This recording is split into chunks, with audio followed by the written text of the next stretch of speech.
Welcome to Take the Lead Radio with Dr. Diane Hamilton, where she interviews some of the most successful leaders, entrepreneurs, authors, speakers, and other individuals who will inspire you to take the lead in your career and personal life.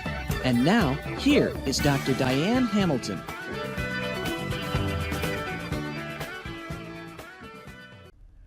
I am here with Dr. Henry Cloud, who's an acclaimed leadership expert and best-selling author. He has so many books. I'm not sure if I have the most recent count. I know he co-authored 20 self-help books during his career, but it could be more. So I'm really anxious to talk to you today. Welcome. Well, it's good to be with you. Is it 20 still, or have you written more since the last time I talked to you? Oh gosh, I don't know. I really don't know. I think I know it's more than that, but fortunately, I don't have to read them all in one day anyway. So. Well, they're good books, and I know that you and I met as we were talking at a LeaderCast event, and you really inspired me when I was listening to the things you were saying and the impact that you make on people. I mean, you're really on so many programs. I mean, people probably see you because you contribute frequently to CNN, Fox, and a lot of other media outlets, but you are in that leadership guru Hall of Fame group, and people were very fascinated based on everything you were saying. So I'm interested in talking to you about some of the stuff you talk about in terms of how a human gets to the next level, because I do a lot of research in terms of curiosity, and how do we get better today than we were yesterday, and then to get better tomorrow stuff. So I kind of wanted to start there, if that's okay. But first, I want you to give a little background, because there's no way there's anybody listening that hadn't heard your background, but just a little bit for anybody who might have missed it.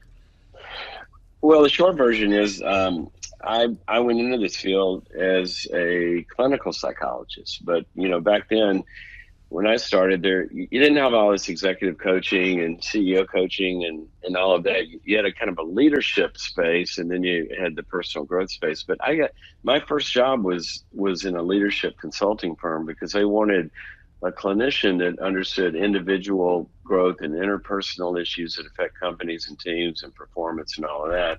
And I just fell in love with leadership and ended up doing my doctoral dissertation in leadership personality. And so the way I describe it, Diane, is I work in the middle, what I call the middle space. And if you take all the leadership and performance stuff on one side, but then the personal and interpersonal growth steps that have to be made by individuals and in groups on the other side, where that really meets and interfaces is in the day-to-day reality. And so you can learn about vision casting and accountability and strategy and execution and all that, but our issues get in the way, right? Or we're dealing with people that have some significant issues that get in the way. And so that's kind of where I hang out. And I mainly work with CEOs one-on-one and with their teams. And then I have programs that they use in their companies. Well, and that's very much aligned with my interest. My dissertation was on emotional intelligence, and then I got interested in leadership and personality as well. And so I think that it's interesting to see how we can get to the next level. And I guess that's why I studied, after studying emotional intelligence, I moved on to curiosity, because I kept thinking, we've had so many problems with engagement, innovation, is such a focus with AI, and just so much money is being lost due to interpersonal skills and different things. That there's just communication, all this stuff ties together, and I kept coming back to how do we develop curiosity and how do we get to the next level. And so when I was watching you talk about that, how do you get to the next level, I'd like your insights on that. Well, certainly curiosity is a big part of it. I'm going to say a little something about that, and then I'll morph a little bit into what I talked about that day.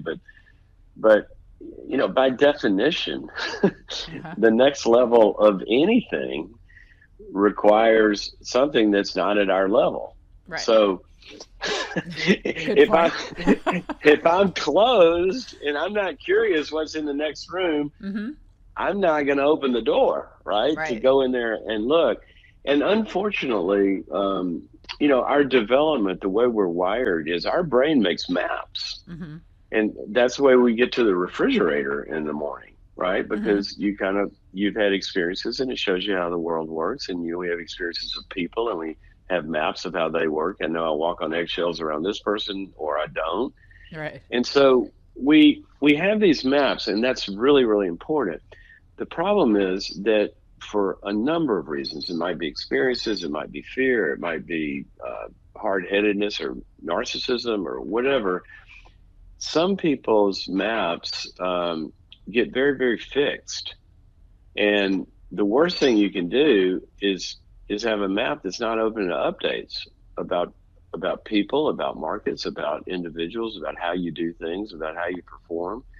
And so if people aren't curious, they are a closed system. It would be like if you had Windows or iOS and you weren't online with their servers to be able to get updates, to change. That's what people walk around like that. And curiosity is kind of important. We need to ping the outside server to go, what is there something I need to know? Right. So that's huge. But the problem is, then you have to get to the neurobiology and the neurochemistry and the interpersonal and the psychology and all of that of once we embrace curiosity as, okay, I need to do this. Well, then, and I got to do this to get to the next level.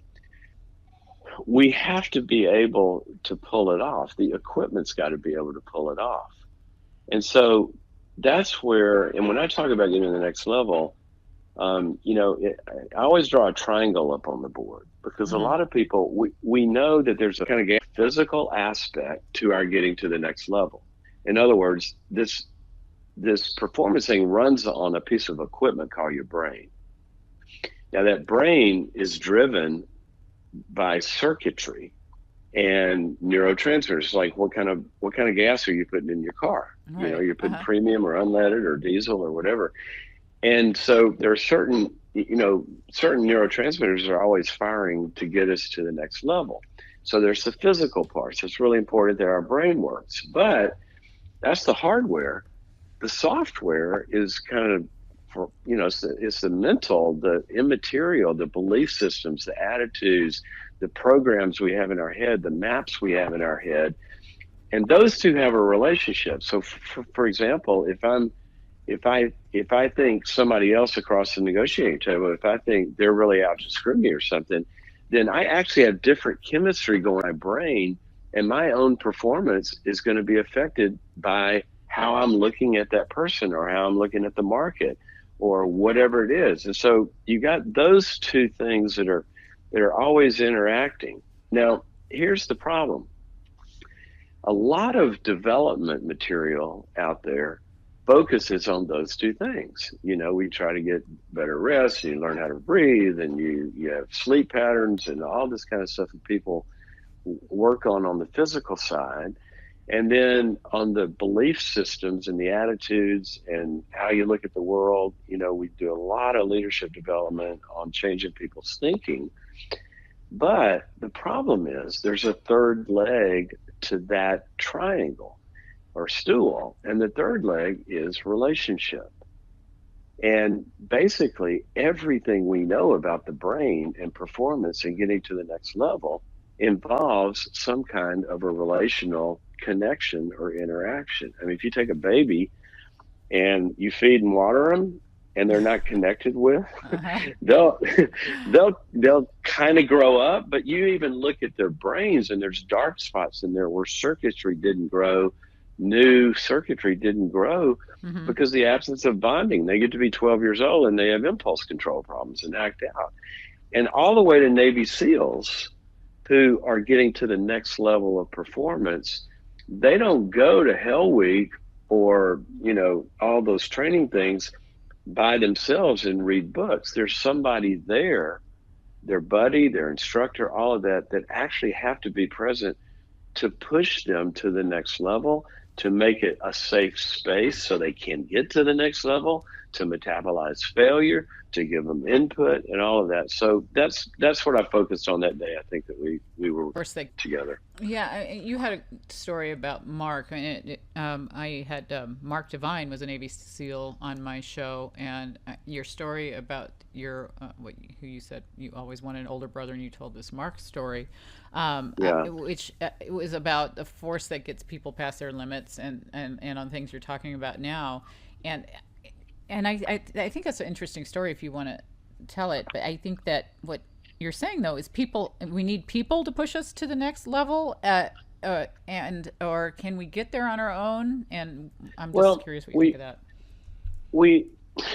It's interesting. I always say the term self-help is the ultimate oxymoron, right? It just now, but there's a way in which that's right and a way in which it's wrong. For example, when you let's say that you just hit some limit and you've got this, this is as good as I can do, and then your book says, no, you need to, if you can conceive it, you can believe it, and you got to change your thinking, etc. Well, that's true, but in order to be able to think well and think differently at the highest levels, it also requires some other processes that only a relationship can provide. In other words, we need to have there's an energy part of this, because when you start to move forward, when Michael Phelps, if you go back to when he was, 15 years old, he's had the coach on the side of the pool, right? Right. And certainly he's pushing himself, but this relationship is pushing him also. And besides that, it's downloading to him lots of new coding on how he needs to do differently and what he needs to do differently that he can't observe himself. And so one of the big problems with the self-help path is that as subjective people, we really have extremely limited ability to see where we need to do differently, what we need to do differently, how we need to do differently. But past that, and have you ever heard of the 40% rule? 40%? No. Yeah, the 40% rule is the way we're wired. It's pretty well documented. The way we're wired, when we first begin to experience a limit, our brain begins to tell us, oh, you're at your limit. You can't do another sit-up. You can't run another mile. You can't. And our system begins to warn us that you're at your limit. Well, actually, that system kicks in at about 40% of our actual limit. And so that's why you see, these great performers, there's somebody actually helping them get past their own internal limits. And the relationship provides that. The story I told about Mark, my brother-in-law, who's a Navy SEAL, was in Hell Week. They go through this awful. Anybody ought to read about it. It's just amazing what these guys go through. But they got them out there for a week in the cold ocean. They don't sleep. I think they have 5 minutes of sleep every third day or something, and they're pulling barges and running 100 miles and simulated war situations. And then the last piece of it is one of the last pieces, there's this really long swim, and you get to the end of it and you've kind of made it, right? But they don't judge people. You got 200 guys that start, and they don't judge which 25 are going to make it. They create the situations that break them at their limit, and about only 25 make it to the end. So they don't have to judge anybody. It's like, who can survive? Right. And so when Mark was killed in Iraq, that the week that he died, some of his closest SEAL friends came to be with us and the family, and one of them told the story that he was Mark's buddy in training, and they pair him up in buddies in a lot of situations.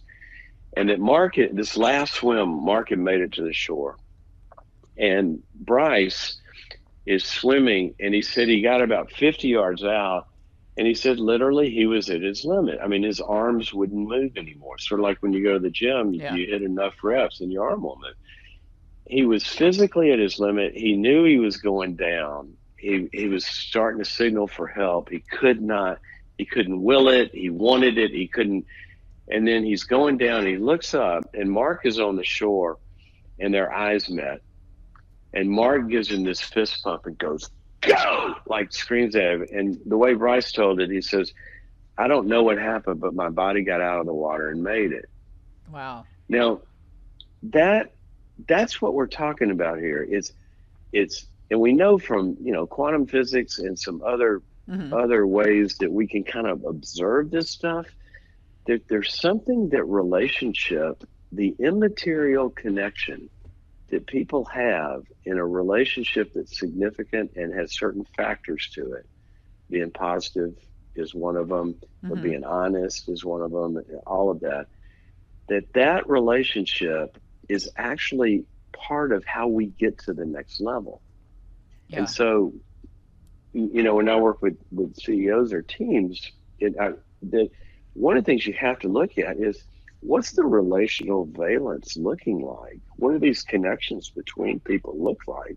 Because they're either inhibiting people from getting to their next level, or they're pushing them to the next level. And there's factors in there.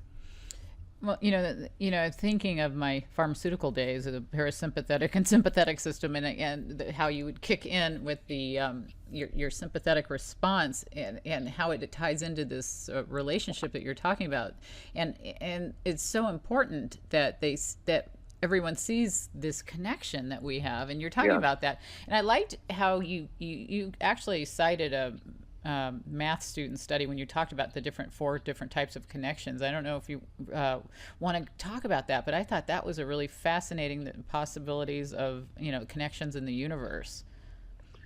Yeah, it's really a simple little model I made that I use with teams a lot of times. I wrote about it.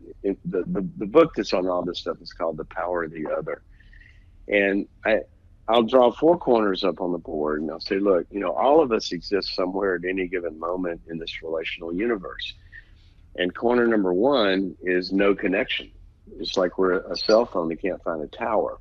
And so we feel, and you might be around people. You might be on a team. You might even be in a marriage or a relationship.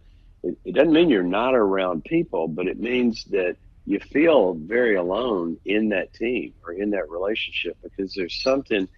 Either the connection breaks down because of our abilities to be open enough and vulnerable and know what we need and get that met, or there's nobody around that cares or can do that. And that's corner one. Corner two is a bad connection, and that's the relationship where you always end up feeling bad about yourself. I'm not good enough. I can't please them. They're bugged with me. They're critical.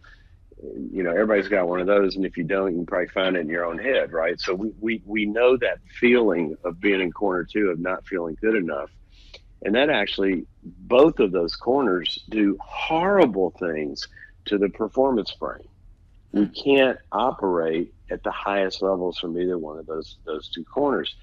Well, the third corner is, those two don't feel good. So we go, crap, I want to feel good. So we go down to some corner, right, connect with something that feels good. It might be, a fifth of something, or a substance, or an illicit relationship, or something to medicate ourselves. Right.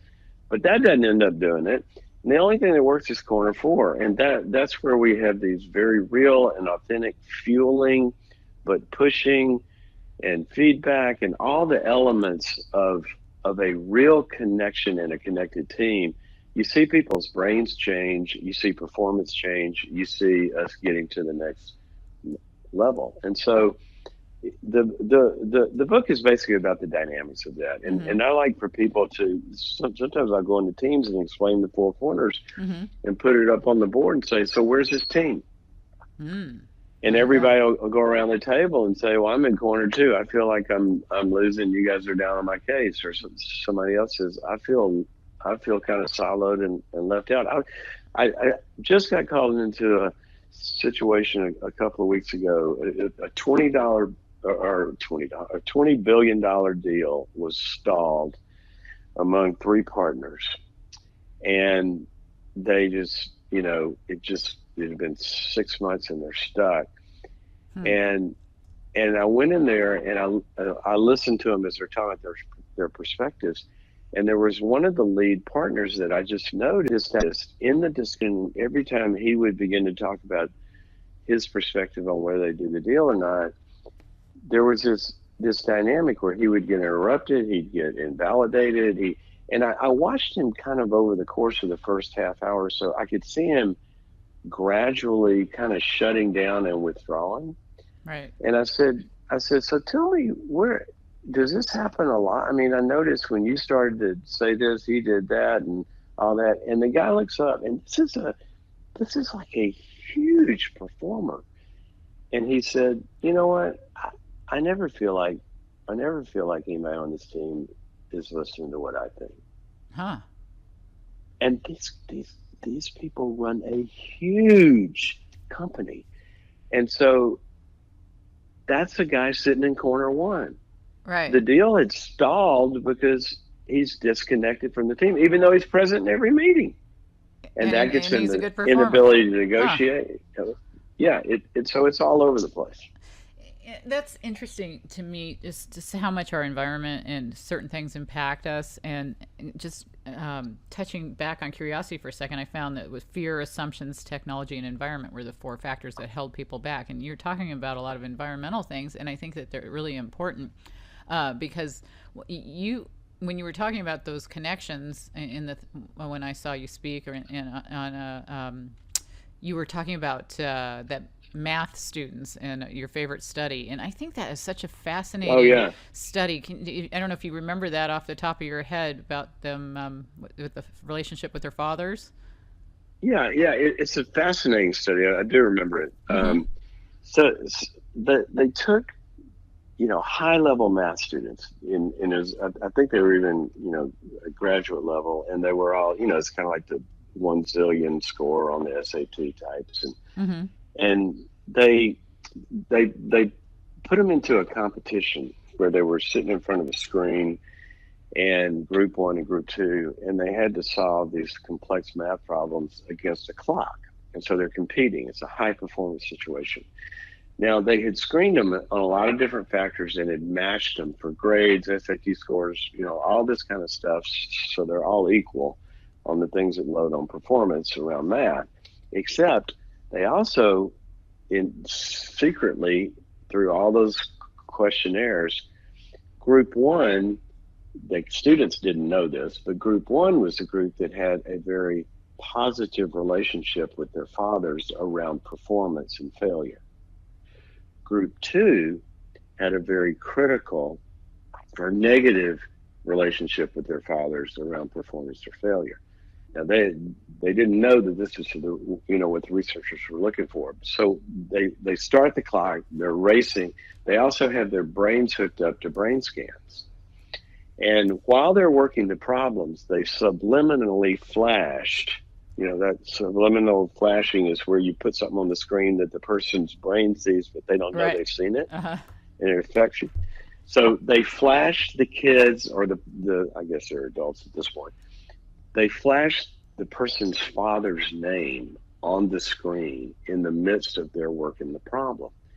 In the positive group, the ones that had the positive fathers, every time the father's name came up on the screen, their brains spiked in the performance centers of the brain. The negative group, every time the father's name came up on the screen, their brain shut down a little bit. Now that's what when I talk about the power of the other, we internalize relationships. People say, I have this critical voice in my head, and every time, it criticizes me, tells me I'm not good enough, et cetera, et cetera. Well, those are internalized relationships. Now, here's the good news.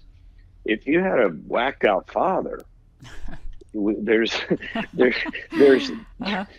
something called neuroplasticity, which is I've got a 100-year-old house, and if you go down in the basement, there's 8,000 phone wires down there from all the different numbers of all the different owners and all the different extensions. Right. And I remember when I moved in, I called the phone company and I got in there and go, how are you going to find the right one? He said, it doesn't matter. I'm putting a new one in. And so That's a great. new relationships, Uh-huh. we will internalize, Mark and Bryce. Bryce could have had a critical father, but Mark became a new relationship that internalized new wiring in his head that made him believe he could do this. And so that's the power of the other. That's the power of the influence why a great leader can take people to different heights, or a friend or a buddy or a coach or a teacher or a spouse. We got to have our corner. This is why performance, we know from all the research, performance, health, every other measure is contagious. Yeah. And the stats show that. That's such a great story. I mean, the father image name on the screen is like Mark yelling "Go!" I mean, Yeah. you really need that, and I think that story resonated a lot with me. And I had a very competitive father, so I understand the impact it can make. And I think that it really helps to have mentors and all of this that you research. I mean, we could talk forever because you've got 20 books, and I didn't even know which one to even go with, because you are such an everything. Well, everything we're talking about today is from the book "The Power of the Other," and it's basically, it addresses the question: how do we get to the next level of performance? And there's a lot of different factors, but one of them is certainly the nature of the people that are in the ring with us. Yeah. Well, you've been in the ring as far as a speaker with some pretty impressive people. How much has that impacted you? I mean, you shared the stage with Tony Blair, Jack Welch, Condoleezza Rice. I mean, the list goes on and on. Does that have any impact on how you speak and what level you bring to the stage? I mean, I can't imagine you being any better than you already are, but does it drive you even higher? Well, I think the first thing it makes me feel like is I'm Chauncey Gardner, right? do you remember Chauncey? I'm trying to remember. I'm thinking that name sounds so familiar. It's Peter Sellers who's in this movie called Being There. Oh, yeah, and he's this gardener, right? And somehow he just says these things that, like, well, you water in the spring and you reap the harvest in the fall, and these people think he's so smart, and he ultimately becomes the advisor to the president on the economy, and he's just saying these kind of simple things. So that's the first thing that those, but it does, when one of the strongest things that I believe, brain research tells us this, experience tells us this, is that we only get to the next level when we get out of our comfort zone, because it actually gets into the cellular binding of experiences, in various, it's like in the hippocampus of the brain, that we only learn and we only improve in what's called a state of arousal. So if for me to get better, if I'm skiing or playing golf or speaking or selling or whatever it is you do, you're not going to get better if you don't get out over your skis to where you're scared. Now, you don't want to be so scared that you can't perform. There's a curve there. Right. But you've got to get out of your comfort zone. And I remember when I went from, anybody does it. You go from one level to the next, where the demands are different. It's just different when you walk into an arena and there's 10,000 people there, and it's 250,000 are watching live, and Tony Blair or Jack Welch or somebody's there with it. It sort of like scares you enough to where you do better. So yeah. I think we need to do things that freak us out a little bit, and then that becomes normal, and then we look for the next normal, like having 2 teenage daughters. That one's got me out over my skis. Yeah. Well, I really think that you have such important things that you cover in all of your work, and it all tied into what I'm fascinated with, of course, because I'm interested in all the behavioral aspects of what makes people successful. So yeah. I really found it fascinating. Can I get a little plug about something along these lines? Yeah, I was just going to ask you. Well, one of the things that, for a long time, I've worked with CEOs and their companies and teams and developed, programs for all this kind of thing within them. And then about 4 or 5 years ago, technology had gotten to the place where I could kind of put myself virtually into companies where I wasn't there physically, right? And so Mm-hmm. I developed something called Leadership University, and it's an online platform that companies can scale. We've got big companies that take it to you with thousands of employees, or an individual can take themselves through it, and it goes through a lot of the components of leadership performance that a lot of times we don't get trained in. Mm-hmm. And so I wanted to mention that because it's kind of the thing I'm so involved in now. And if you go to leadu.tv, your folks can find that. But it's a fun program. We made it You're it's sort of walking like a around TV show. outside and stuff. I like Yeah, that. all Watch. over the world. Yeah. We take a leadership concept like the one we're talking about now, Mm-hmm. for example, how you get to the next level. We filmed that episode with the Air Force invited me to come speak to their fighter pilots, and they wanted to take me up in an actual dogfight,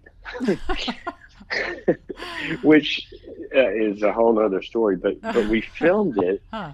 and went through the fighter pilot training about, these are the best pilots in the world. How do they get to the next level of performance to where they can actually do these dogfights and this crazy stuff? And it's the science of how anybody, no matter what you're doing, whether it's selling or entrepreneurship or, performing in a discipline or whatever, there's a science of how the next level is reached. And so we take each concept and we do it in a story around the world, from the Audubon to Japan to the Iditarod in Alaska so it's a really fun series. It is. I've seen it, and I think it's really fascinating. I like it because it's so different. There's nothing like that at all.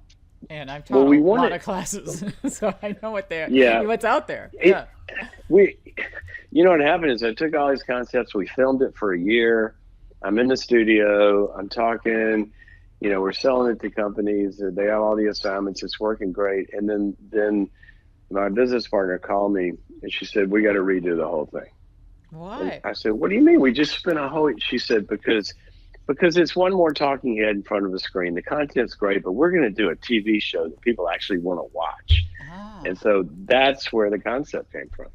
Well, I hope you do something on curiosity, because I want to see what what science you guys unearth that I didn't find. If there's anything unique, I'd love to see that. Well, there's so much in that. We could talk about that because it's interesting. Curiosity is, I love it that it's gotten such great attention lately, because it's sort of like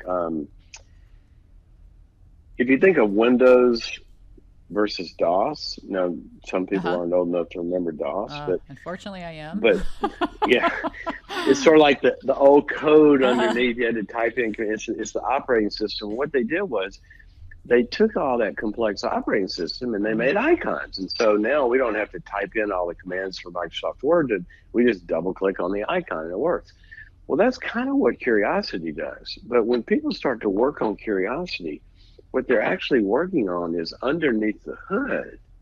There are lots of processes, like cognitive processes, like assimilation and accommodation is one of the main ones. And we know the way that people grow to the next level is they have to be open enough to assimilate new data.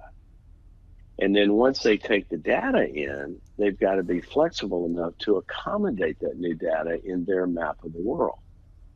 So, for example, if you take a business example, let's go back to Borders. Remember Borders, Yeah. the bookstores? If you had told me as an author, remember. exactly. If you told me a year before they went out of business that Borders wouldn't exist anymore, I said you're crazy. But you've got, so in that landscape, you have a lot of data out there that's showing that people are moving to different ways of buying books. You know, they want to order them online. They want to download them. They want them to show them at the door, the next day.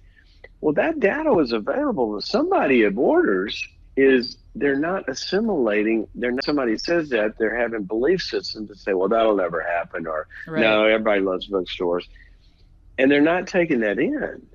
But somebody was taking that in and they were accommodating it. Well, that's what curiosity does.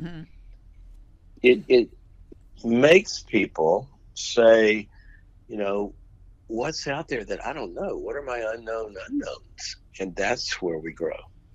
Well, you know, and that's why I research the things that hold people back, because I think there's a lot of assessments out there that deal with whether you're curious or not curious, kind of basic levels. But there wasn't anything that said this is what's the problem, you know, and that when I found out, you know, the fear, assumptions, technology, and environment were really the four main things, then I wanted to see how can you improve. And you know, because it's one thing, you got to recognize it. And to me, this is all the first step you mentioned, being open. You know what I mean? Some of that is what closes you off. I mean, if you're afraid you're going to look stupid in a meeting, you're not going to ask a question. Or if you're had a bad relationship with your father, maybe that environment infected, you know, all these things. And I really would like to see or the other end of the environment or the other end of the spectrum is you think you already know. Right. You know, you might That's be the assumptions. arrogant or proudful. Right. Prideful.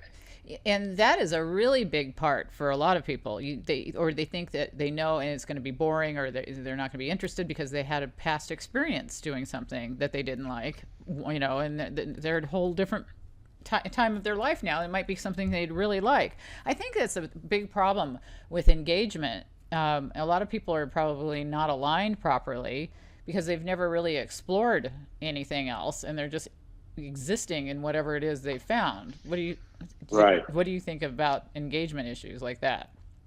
Well, I think it's a big one because, you know, part of engagement is, you know, it's based on our perceived need for the other, right? Right. I mean, why am I going to engage if I don't feel like I need something here? And once you get people in a space where they are seeing something, gosh, there may be something here I need, or I need to know, or I didn't know that, or if I knew that, or where did they come up with? Now what we've got is a whole system that's moving towards the company, towards the leader, towards the project. And that engagement is it's a self-repeating loop of more and more curiosity, and then that need gets met, and then that one drives further curiosity. And so if we can keep people, you know, the more we can get them in proximity to that which they think they already know and have them experience moments of not knowing, then that starts to break down some of those walls. Yeah. And I don't see a lot of that happening, though, unfortunately, in the business setting. And I'd like to open up that dialogue more. You know what I'm saying? Yeah. I do know what you're saying. And I think it's one of the reasons why in some of the greatest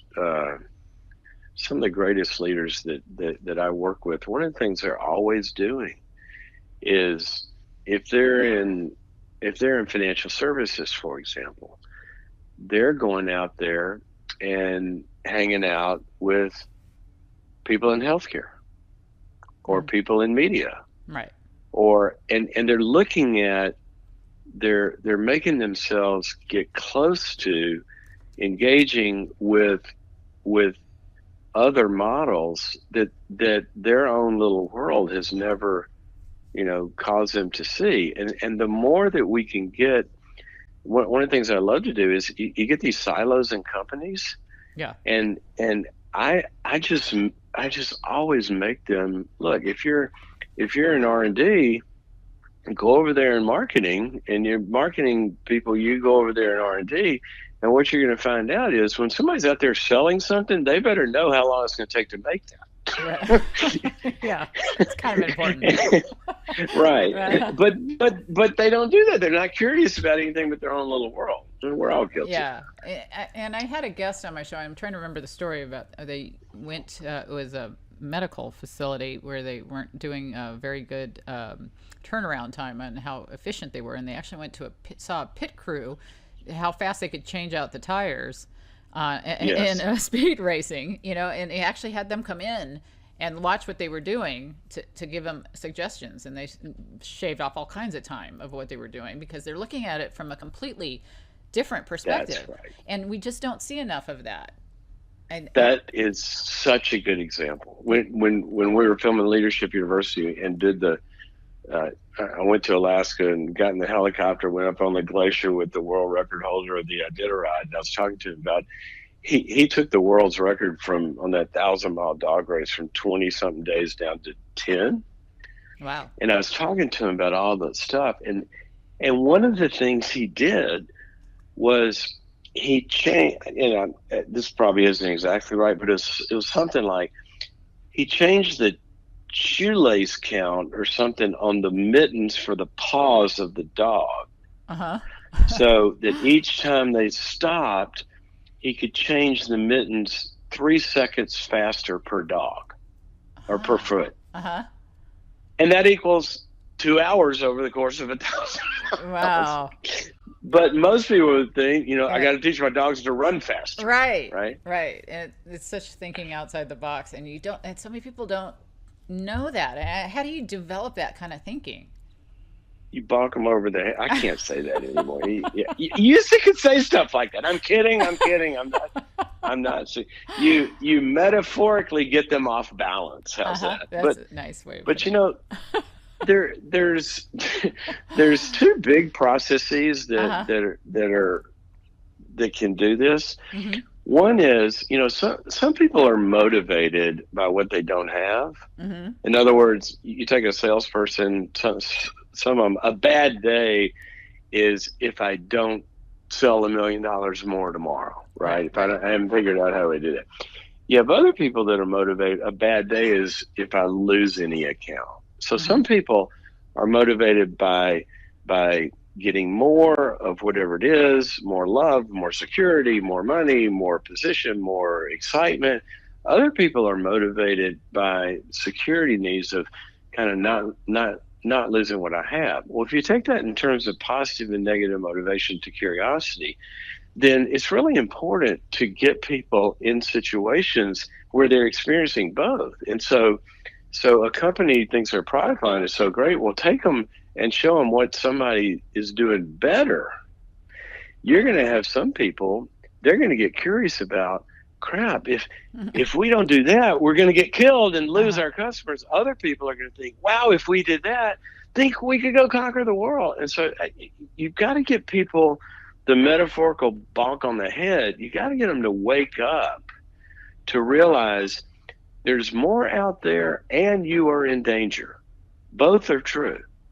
Mm-hmm. And then there's got to be some way of connecting with that. The engagement of that taps into something that's inherently intrinsic about them, that is their gifts or their talents or their passions. You put all of those together, and then you've got some real driven curiosity. Do you see that younger generations are any more or less curious than like boomers versus Gen Y, Gen Z? Oh gosh, That's a tough I've one. got I'm not an expert in that, but off the top of my head, I think there's some different dimensions. I think that if you go to technology and you go to entertainment and you go to art forms and you go to business models and all that, I think they are extremely more curious than previous generations, because we used to kind of live in a world that didn't change much, and the best people that won were the ones that executed the best in a known world. Mm-hmm.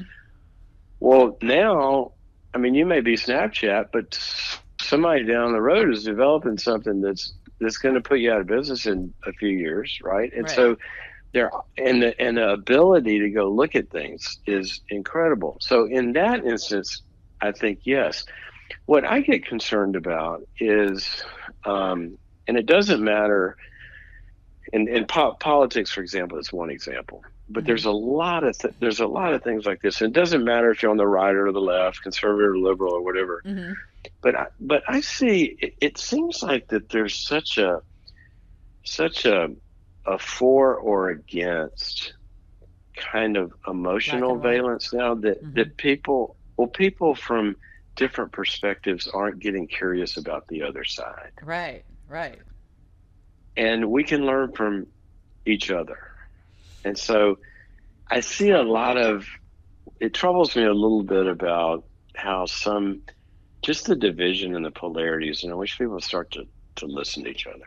Yeah, and I agree, and I think that you've got such important information to share like that. And I know your book, Boundaries: When to Say Yes and How to Say No to Take Control of Your Life, that you sold 2 million copies of. And it's evolved into a 5-part series. And there's a reason you're so successful. And I'm sure anybody listening to this can understand why, because Well, you've got quite a knowledge of all the literature and the background. I like that you incorporate the science and everything behind it, because I think that's so important for foundational reasons, and the way you tell the story is very it's just easy to relate to, because the 4 squares or the triangle with the stools, and I like that. And you can tell yeah. you're a natural teacher. So I really enjoyed our conversation. I'm sure a lot of people are going to want to know. I know we mentioned the one link. You could say that one again, and you could share anything else that you would like to share, because I'm sure a lot of people are going to want to Yeah. know how to find out more. Well, the book I was talking about today a lot was The Power of the Other. And Hmm. I can find that on Amazon or, anywhere. But if you go to drcloud.com, you'll see there's something called boundaries.me on there. That's sort of a personal growth path, and that's kind of relationships and personal growth. And then right under that, there's Leadership University, and that's the performance, uh, kind of online performance thing that I have going. That's really fun. So it's just curiosity. I love it that you've got such a focus on that, and to me, I come from and I'm a person of faith, and I think that there's our infinite creator. We find ourselves in this world that has so much past what we know, and if we're curious about this creation and how it works and what's next that we can't see. I mean, if you have a fish in a pond, they kind of think they know what they know, right? But Yeah, they don't that's a know great way of looking at it. Uh-huh. there's a lot past the surface of the water, and we got to get Uh-huh. curious. Uh-huh. So Yeah, just watching one of those visuals of when they show the Earth and then they back up and then they back up and then they back yeah, up, yeah. that humbles you right there, doesn't it? And if that doesn't do it, have a couple of teenage daughters. And there you go. And the good news is it gets better, because mine are older, and I have 2 daughters Oh as yeah, well. I joke about it a lot, and I I I actually do interviews with them sometimes on parenting and Oh, have them on camera. But I tell people, I joke about it, but I have seriously having teenage it's the most fun I've ever had in my life. It's been my favorite period of yeah. time with them. It's so I'm just kidding, Well, sort of. sort of. Well, it was so much fun having you on this show. Thank you again. And I'm so glad we got to connect again, because I really enjoyed it and get to talk to you that much at that event. And this was wonderful. Thank you. Likewise, I hope to run into you if I'm ever out there. Now you're in Scottsdale. I'm Yeah, sure you play golf, right? I do. And I have. I don't know if we'll have to talk about this. I have a membership to one of the coolest courses here. So if you're a golfer, we need Well, to go golfing. I'm going to take you up on that. Okay, we all heard it. Okay. So okay, so we will be back right after this message.